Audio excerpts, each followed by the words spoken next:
साथियों नमस्कार। शिक्षा संसार ऑनलाइन चैनल पे मैं डॉक्टर मोहित शुक्ला आप लोगों का बहुत बहुत स्वागत करता हूं। आप सभी जानते हैं शिक्षा संसार ऑनलाइन परिवार के माध्यम से आप लोगों की बेहतरीन तैयारी के लिए, कुशल मार्गदर्शन के लिए हम लोग पॉडकास्ट कार्यक्रम की योजना कर रहे हैं। आज का यह कार्यक्रम बहुत प्रतीक्षित रहा क्योंकि अधिसंख्य प्रतियोगी छात्रों के द्वारा बार बार हिंदी विषय के संबंध में पॉडकास्ट करने के लिए कहा जाता रहा है। तो आज हिंदी विषय में आप लोगों का मार्गदर्शन करने के लिए हमने आमंत्रित किया है अपने मेहमान के रूप में अपने विद्वान साथी डॉक्टर जितेंद्र उपाध्याय जी का।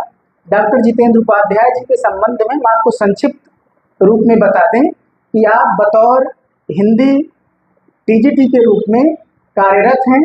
साथ ही साथ आपने बुंदेलखंड विश्वविद्यालय झांसी से हिंदी विभाग से आपने पीएचडी की उपाधि हासिल की है। आप हिंदी विषय में मूर्धन्य विद्वान हैं, हिंदी विषय में जेआरएफ हैं।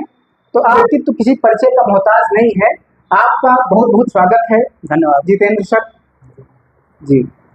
आज छात्रों के द्वारा तमाम सवाल पूछे गए हैं, उन्हीं सवाल पर हम एक एक करके आपसे प्रश्न करेंगे और आप छात्रों का मार्गदर्शन करने का कार्य करेंगे, प्रतियोगी छात्रों का, जिससे उनको एक निश्चित दिशा मिल सके तैयारी के लिए। पहला प्रश्न जो आपके लिए है, आप अपनी तैयारी के विषय में बताएं, कैसे पढ़ते थे, कितना पढ़ते थे, जिसकी वजह से आपको निश्चित सफलता हासिल हुई। जी बहुत बहुत धन्यवाद मोहित जी। तो सबसे पहले है कि जब मैं प्रयागराज आया तैयारी करने के लिए, तो जैसे ही मैंने पूरा सिलेबस हिंदी का कवर किया तो फर्स्ट अटेम्प्ट में मेरा जेआरएफ निकला।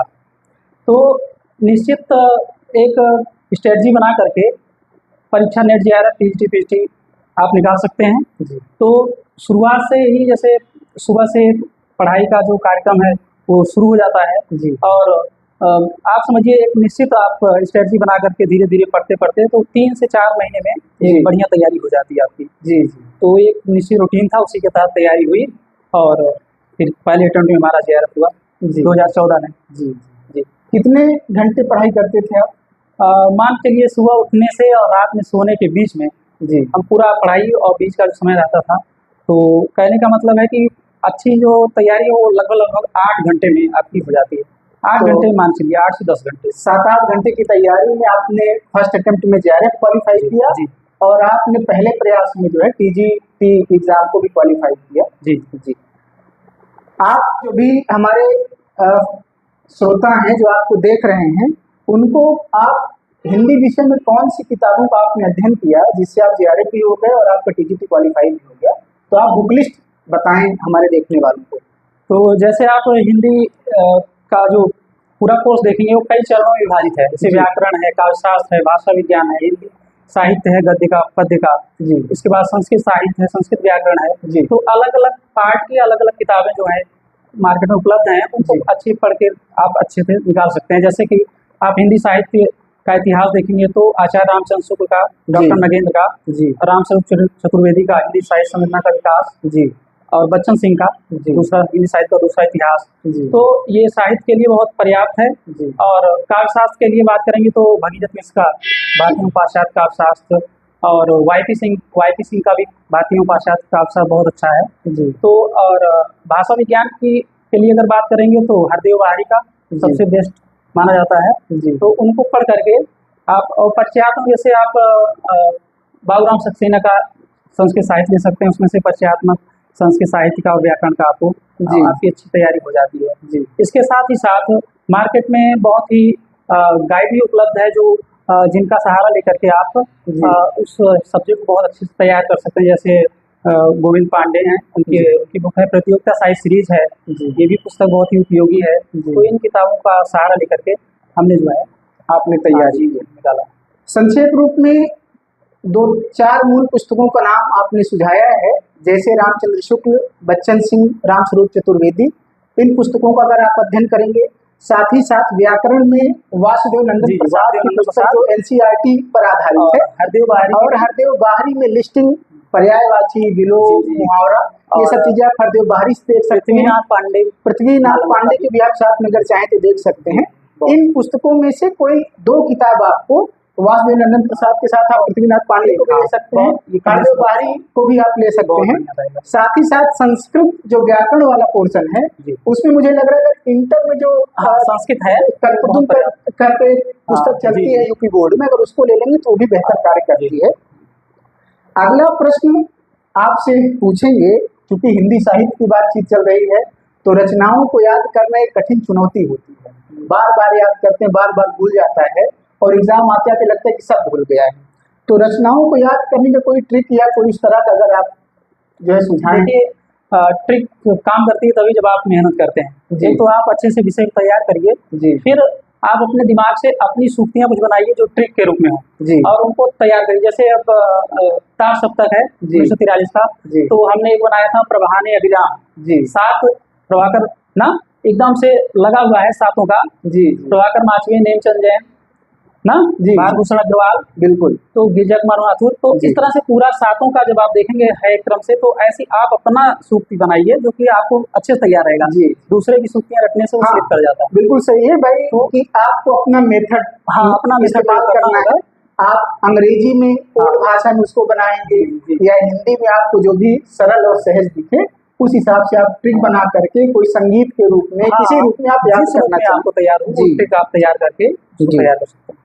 अच्छा, आपसे एक प्रश्न रहेगा, क्योंकि आपने TG2 की परीक्षा पास किया है, तो जो भी जो है प्रतियोगी छात्र हैं उनको ये थोड़ा सा मार्गदर्शित करें कि किस पोर्शन से कितने % सवाल पूछे जाते हैं। जैसे साहित्य से कितना आता है, व्याकरण से कितना आता है, मोटी मोटा एक जो है। ज्यादातर आप अगर देखेंगे विगत वर्षों के जो प्रश्न पत्र देखेंगे तो लगभग साहित्य का 60% साहित्य से और व्याकरण से ले लेंगे 40%। व्याकरण में आपका पूरा कालशास्त्र ये सब भी समाहित कर लेंगे। साहित्य को छोड़ देंगे तो जो भी बचेगा उससे लगभग 40%। तो ये 60-40 का रेशियो लगभग रहता है। मतलब दोनों पोर्शन को मेहनत करके पढ़ना है, किसी भी पोर्शन को स्किप नहीं कर सकते, स्किप नहीं कर सकते। बिल्कुल सही। आप ये बताएं सर कि कोचिंग करें या सेल्फ स्टडी करें, इसको लेकर बहुत डाउट रहता है। बार बार कैंडिडेट पूछते हैं कि सर कोचिंग करके तैयारी करें या सेल्फ स्टडी करें, परीक्षा को पास करने के लिए क्या करना जरूरी, कोचिंग करें या? देखिए ये डिपेंड करता है अभ्यर्थी के ऊपर कि अभ्यर्थी का जो लेवल है वो किस तरह का है। यदि मान लीजिए कि अभ्यर्थी एकदम 0 लेवल से है और वह जाता है किसी प्रतियोगी परीक्षाओं में, तो आप देखेंगे कि उसको बहुत मेहनत करनी पड़ती है, क्योंकि वह समझेगा किस तरह प्रश्न पत्र आएगा, किस तरह से हमको स्ट्रेटजी बनानी है, किस तरह से हमको क्या पढ़ना है, तो उसमें बहुत समय लॉस हो जाता है। तो उनके लिए है कि बेहतर होगा कि कोचिंग चले जाएं, तो बेहतर गाइडेंस उनको प्राप्त हो जाएगा। और जो लोग बहुत दिन से पढ़ रहे हैं, विषय का अच्छा ज्ञान हो गया है, तो उनके लिए तो सेल्फ स्टडी बहुत अच्छा है। मतलब अगर पुराने कंप्यूटर हैं, एक आध परीक्षा दे चुके हैं, तो वो सेल्फ स्टडी कर सकते हैं आराम से। और अगर पहली बार आप फॉर्म भरे हैं, पहली बार परीक्षा दे रहे हैं, तो आप कोचिंग का सहारा भी ले सकते हैं। बिल्कुल जी। सर ये बताएं कि PYQ की कितनी भूमिका होती है परीक्षा को पास करने में? PYQ हल करना जरूरी है नहीं जरूरी? कभी कभी कैंडिडेट करते हैं कि सिर्फ जो भी हमारा सिलेबस होता है उसी को पढ़ते रहते, PYQ नहीं हल करते। तो PYQ की क्या भूमिका है? PYQ का मतलब है विगत वर्षों का जो हल प्रश्न पत्र। बिल्कुल। तो विगत वर्षों का जो प्रश्न पत्र है उसको हल करना ये बहुत ही इम्पोर्टेंट है, लेकिन आप तभी उसको हल करिए जब विषय की अच्छी तैयारी आप कर लीजिए। जैसे किसी पोर्शन को आपने पढ़ लिया, तो अब उसको जब आप हल करेंगे तो आपको बेहतर तरीके से वो समझ में आएगा। क्योंकि जब आप उसको एक बार अगर पढ़ेंगे नहीं फिर उसको हल करेंगे तो आपको समस्या ही समस्या है। बिल्कुल। तो जब आप उसको अच्छे तरह से आपने विषय को पढ़ लिया है, अब आपको लग रहा है कि हमारे अंदर उस पोर्शन के लिए कोई कमी नहीं है, जब उसको हल करेंगे तब आपको कमियां नजर आएंगी। अच्छा, इसमें ध्यान देने योग्य ये बात है, जब आप हल करिए और कोई प्रश्न आपका छूट गया, मान लीजिए कि पत्रिका से आपका प्रश्न गलत हुआ, 2 प्रश्न गलत हुआ एक ही पेपर में, तो आप एक बुक बना लीजिए, एक स्ट्रेटजी बुक, उसको आप उसमें कमियों को दर्ज करिए कि मान लीजिए आपका पत्रिका, तो उसमें मार्क कर दीजिए पत्रिका। अब उस पत्रिका को फिर से आप पढ़िए। जैसे इसी प्रकार से, जैसे मान लीजिए आपका भक्ति काल से एक प्रश्न गलत हो गया, तो उसको आप इत्तेफाक में मारिए, तो आप उस भक्ति काल को फिर से शुरू करिए पढ़ना और फिर से प्रयास करिए। अगले जब PYQ आप सॉल्व करें तो अगर उस पोर्शन से गलत नहीं हो रहा तो आपकी तैयारी बहुत अच्छी बात आपने बताया। तो उस चीज को हमने भी ऐसा किया था कि जब जो भी हमारी कमियां होती थी, मैं उसको एक बनाया था नोट, उसमें लिखता था और फिर उस एरिया को बढ़िया से टारगेट करता था। अब इसमें से एक भी प्रश्न गलत नहीं होना चाहिए। तो हमारा जो है TGT में 2016 वाले में 125 में 123 प्रश्न सही हुआ इसमें। क्या बात है, ये तो सर से चर्चा हुई नहीं। आपको बता दें कि आप जो टीजीटी 2016 में सिलेक्ट हुए हैं 16 में। और लगभग ये आप मान के चलें कि 2016 के टॉपर कैंडिडेट से आप बात कर रहे हैं। 125 प्रश्नों में से 123 प्रश्न आपने सही किया था। तो ये बड़ा गर्व की बात है हमारे लिए और शिक्षा संसार ऑनलाइन चैनल के माध्यम से जो आपको सुन रहे हैं कि आपने इतना बेहतर तैयारी किया कि सिर्फ आपके 2 प्रश्न जो है गड़बड़ हुए थे और आपकी अच्छी रैंक भी थी। रैंक में आप रैंक होल्डर थे। 45 रैंक आलू की थी और जी आपकी रैंक जो है 45 थी, 45 रैंक थी। अब आप लोग ये समझ सकते हैं कि कितनी बेहतरीन तैयारी आपने किया था कि 45 रैंक के साथ आप टीजीटी में चयनित हुए और मनपसंद कॉलेज आपने जो पहला कॉलेज चुना था वही कॉलेज आपको मिला। पीवाईक्यू की बात चली है तो एक आध प्रकाशन का नाम सुझा दें, जैसे हाँ जैसे आप एजीपी ले सकते हैं, एजीपी ले सकते हैं। इसके बाद फिर बहुत सारा शिल्पी का भी है जी, घटना चक्र का भी बहुत बढ़िया है। तो जी। तीनों में से ज्यादातर घटना चक्र और एजीपी आप ले सकते हैं। जी इस समय मार्केट में घटना चक्र का, यूथ का, एजीपी का, ये सारे बढ़िया कार्य कर रहे हैं। जी। घटना चक्र में त्रुटियां नहीं, हाँ, अन्य घटना चक्र प्रकाशन में कुछ त्रुटियां मिल सकती जी। हैं, घटना चक्र में त्रुटियां आपको नहीं मिलेंगी। अगला प्रश्न सर बार बार पूछा जाता है, जो भी लोग एलटी ग्रेड और जीआईसी लेक्चरर की तैयारी कर रहे हैं वो ऑब्जेक्टिव तैयारी तो टीजीटी पीजीटी के साथ साथ हो जाएगी उनके मन में जिज्ञासा रहती है हमेशा मेंस एग्जाम को लेकर के कि अगर मेंस डिस्क्रिप्टिव है तो उसके लिए क्या स्ट्रेटेजी बनाएं कि डिस्क्रिप्टिव एग्जाम में भी बेहतर हो जाए, क्योंकि जीआईसी में आप जानते हैं कि वहाँ पर जो फाइनल आपका सिलेक्शन होना है वो डिस्क्रिप्टिव एग्जाम से ही होना है, मेंस से ही होना है। तो उसके विषय में आप कुछ प्रकाश डालें। देखिए जब आप प्री की तैयारी कर रहे हैं, वस्तुनिष्ठ आप पढ़ रहे हैं, तो उसी समय माइंड मेकअप करिए कि आपका जो है ये मेंस लिखित भी चलता रहे आपके दिमाग में। आपको बेशक उसमें उलझना नहीं है। आप छोड़ के ये मत करिए कि हमने मेंस वाले डिस्क्रिप्टिव को आप तैयार करने लगी, तो आपको क्या होगा कि वो आपका समय लॉस हो जाएगा। तो आप पहले तो वस्तुनिष्ठ बहुत अच्छे से तैयार करिए, टारगेट करिए कि हमारा प्री निकले। दिमाग में रखे रहिए कि मेंस के लिए हमको लिखना है, तो विषय का जो है अच्छा अध्ययन आपका होना चाहिए, विषय का ज्ञान आपका अच्छा होना चाहिए। इसके साथ साथ तथ्यपरक बातें होनी चाहिए, जो पूछा गया है टू द पॉइंट आप उसको लिखिए। आपको इधर उधर की बातें नहीं लिखना है आपको, और उसमें फैक्चुअल चीज़ों को ज़्यादा रखना है और सब सीमा भी आपको ध्यान रखना है। और सबसे महत्वपूर्ण इसमें चीज़ है कि आपकी स्पीड जो है वो बहुत अच्छी होनी चाहिए, आपकी अच्छी खासी, जिससे कोई प्रश्न आपका छूट ना जाए। तो ये सब एक क्रमबद्ध तरीके से आप प्री के साथ साथ ही उसको आप एडजस्ट करते रहेंगे। फिर जैसे ही आप प्री क्वालिफाई करें, उस पर जुट जाएं, तो उसकी विस्तृत समीक्षा एक बार फिर से कभी हम लोग बात कर डिस्कस कर लेंगे और मेंस के लिए कैसे क्या करेंगे। कुल मिलाकर सर का कहना है कि अभी मेंस एग्जाम का आपको रत्ती भर तनाव नहीं लेना, पहले प्रीलिम्स पास करेंगे उसके बाद आप मेंस देंगे। इस समय आपके पास चूंकि टीजीटी, पीजीटी, एलटी ग्रेड और जीआईसी लेक्चरर 4 एग्जाम हैं जिनका आपको परीक्षा देना है और वस्तुनिष्ठ आधारित है। तो आप अभी मेहनत करके तैयारी करें जिससे आप 4 एग्जाम में बेहतर कर लें। आपका टीजीटी पीजीटी में फाइनल सिलेक्शन भी हो सकता है और उसी तैयारी से, वस्तुनिष्ठ वाली तैयारी से आपका एलटी ग्रेड और जीआईसी लेक्चरर का प्रीलिम्स एग्जाम भी क्वालिफाई हो जाएगा। और प्रीलिम्स क्वालिफाई होने के बाद आपको पर्याप्त समय, मिनिमम 3 महीने का समय मिलेगा मेंस देने के लिए। उसमें आप अपनी बेहतरीन तैयारी भी कर सकते हैं और आंसर राइटिंग के लिए भी आप प्रयास कर सकते हैं। एक और इसमें चीज़ जोड़ना चाहते हैं जी, कि जैसे जो एक अच्छा डिस्क्रिप्टिव लेखन होगा वो सबसे बेहतरीन वस्तुनिष्ठ तैयारी के द्वारा ही होता है। जी, तो आपकी तैयारी अगर वस्तुनिष्ठ बहुत अच्छी है जी, तो वो आपके डिस्क्रिप्टिव में बहुत काम आने वाली है। तो क्रमबद्ध तरीके से चीज़ों को समझते हुए, सबसे बड़ी चीज़ इसमें है रटना नहीं आपको। जी, जो रटने वाली चीज़ है उसको रटना है जी, और जो समझने वाली चीज़ है उसको क्रमबद्ध रूप में आप समझिए। जी, पहले तो आप उसको समझ लीजिए, जी, फिर इसके बाद आप प्रयास करिए कि आपको वो तथ्य याद रहे। फिर आपको रटना ही पड़ेगा कुछ चीज़ें, जी, तो रटने वाली हैं तो रटना ही पड़ेगा। तो जब आप समझेंगे उसको तो आप उसको अव्यक्त कर पाएंगे। बिल्कुल सही। तो आप ऐसा करिए जैसे कोई चीज़ आपने तैयार कर लिया जी, मेंस के लिए, अभी प्री तो है, प्री निकल जाए फिर की बात है। जी, तो मेंस के लिए जैसे मान लीजिए आपका कोई विषय तैयार है और 2-3 प्रश्न आपको दे दिए जाए, आप लिख लीजिए। जी, फिर आप उसको प्रयास करिए कि किस तरह से आप उसको लिख सकते हैं। जी, एक बार प्रयास करिए और फिर देखिए कि आप कितना लिख पा रहे हैं। जी, तो आप जान पाएंगे कि आपकी तैयारी डिस्क्रिप्टिव किस प्रकार की है। जी, जी, तो अगर इसमें कोई आपको समझ में आ रहा है कमी है तो उस पर फिर सुधार करिए, फिर ऐसे ऐसे करके आपको जी, जी, डिस्क्रिप्टिव लेखन आपका अच्छा हो जाएगा। जी। कुल मिलाकर यहाँ आप भी स्पष्ट कर दें कि जो भी आपको कॉपी मिलेगी आंसर राइटिंग के लिए, उसमें आपके शब्द सीमा के अनुसार स्पेस रहेगा। अगर आपको जो लघु उत्तरीय प्रश्न मिलते हैं उसके लिए लगभग 1.5 से 2 पेज आपको मिलेंगे। पहला प्रश्न के बाद उतना स्पेस रहेगा, फिर अगला प्रश्न रहेगा। अगला प्रश्न आपको जितने शब्द सीमा के अंतर्गत लिखना है उतना स्पेस फिर आपको मिलेगा। मतलब प्रश्न रहेगा, प्रश्न के बाद आपको जितना आंसर लिखना है उतना स्पेस रहेगा। इसी तरह 250 शब्द वाले जो भी प्रश्न आप हल करेंगे उसके लिए लगभग 250 शब्दों के लिए स्पेस कॉपी में रहेगा। और सर का कहना है कि अगर आप ऑब्जेक्टिव तैयारी बेहतर किए रहेंगे तो मेंस में आप कोटेशन अच्छे तरीके से डाल करके अपने अर्थ को ज्यादा जो है अर्थगर्भित बना सकते हैं जो आप आंसर लिखेंगे।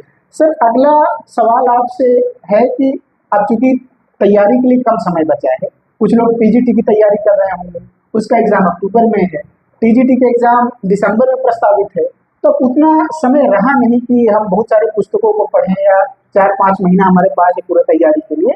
तो कम समय में निश्चित सफलता के लिए क्या रणनीति अपनाएं, ये सवाल बहुत महत्वपूर्ण है और बार बार छात्रों के द्वारा पूछा जाता है, तो आप इस विषय में भी कुछ प्रकाश डालें। देखिए मोहित जी, बहुत अच्छा प्रश्न है।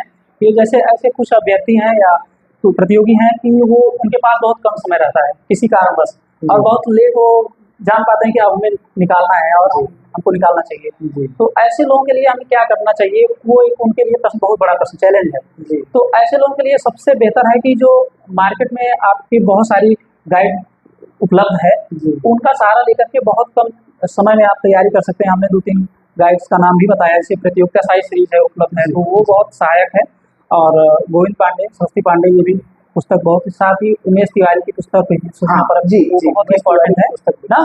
तो इस तरह से आप उनको देख करके बहुत कम समय में, और ध्यान देने वाली बात यह है कि जब आप किसी पोर्शन को उसमें से पढ़िए तो जो सॉल्व आते हैं, जैसे आपने एजीपी का लिया, घटना चक्र का लिया, उस पोर्शन को आप वहाँ करिए। और नेट जेआरएफ का, जैसे आप पीएचडी तैयार करते हैं तो आप ये मत सोचिए कि हमें नेट जेआरएफ का नहीं सॉल्व करना है, तो घटना चक्र का नेट जेआरएफ का भी आता है और पोर्शन वाइज दिया जाता है। जैसे आदिकाल, तो टोटल आदिकाल के प्रश्न वहाँ पर सम्मिलित हैं, तो आपको आदिकाल जब आपने पढ़ा इन गाइडों से, तो आदिकाल का पोर्शन वहाँ पे हल करिए। फिर जब इसी प्रकार पूरा सिलेबस आपने कवर किया, फिर आप जो है प्रैक्टिस सेट पे आप जाइए, तो एक क्रमबद्ध तरीके से आपकी तैयारी बहुत बेहतर हो जाएगी। कोशिश करेंगे, जरूर सफलता मिलेगी इससे। कुल मिलाकर सर का जो सुझाव है, कम समय में आपका कहना है कि स्टडी मटेरियल आपके पास सीमित हो, 2-3 आधार पुस्तकें हों और उससे संबंधित सॉल्व पेपर हो। आप किसी भी पोर्शन को अपना जो भी आपका स्टडी मटेरियल जो आपने चुनाव किया है उससे पढ़िए और उसके बाद आपके पास जो भी सॉल्व पेपर है उससे हल करिए। यही प्रक्रिया आपको दिन भर मेहनत के साथ करना है। अगर आप इस तरह से मेहनत करेंगे तो निश्चय ही सफलता हाथ लगेगी। बिल्कुल सर, आपने हमारे इस चैनल के माध्यम से जो भी श्रोता है उनको आपने समय दिया। आपके विषय में जो है हिंदी विषय के बेहतर कंप्यूटर, बहुत ही मेहनती इंसान बैठे हुए हैं। इन्होंने पहले अटेम्प्ट में जेआरएफ क्वालिफाई किया और पहली अटेम्प्ट में 54वीं रैंक के साथ बतौर 45वीं रैंक के साथ 45 रैंक के साथ बतौर टीजीटी हिंदी में आप सेलेक्ट हुए। इस समय आप जो है अध्यापन कार्य कर रहे हैं और हायर जीडीसी इन सारे एग्जाम की तैयारी भी कर रहे हैं, इंटरव्यू वगैरह भी आप देते हैं। ऐसे शख्सियत से आज हमने आपको रूबरू कराया। हम आपकी तरफ से, अपने तरफ से आपको ये वादा करते हैं कि इसके बाद भी जब कभी आपको हिंदी विषय में मार्गदर्शन की ज़रूरत पड़ेगी तो हम पूरे अधिकार के साथ सर को आमंत्रित करेंगे, ये आपका मार्गदर्शन करेंगे। शिक्षा संसार ऑनलाइन चैनल को, परिवार को समय देने के लिए सर आपका बहुत बहुत धन्यवाद, बहुत बहुत आभार। हाँ जी मोहित जी, शिक्षा संसार चैनल को हम बहुत बहुत धन्यवाद देते हैं कि उन्होंने हमको बुलाया और हम कुछ आप लोगों के लिए सहायता कर पाए या मार्गदर्शन दे पाए, तो हम भी अपना बहुत बड़ा सौभाग्य समझते हैं। बहुत बहुत धन्यवाद जी। नमस्कार सर। जी।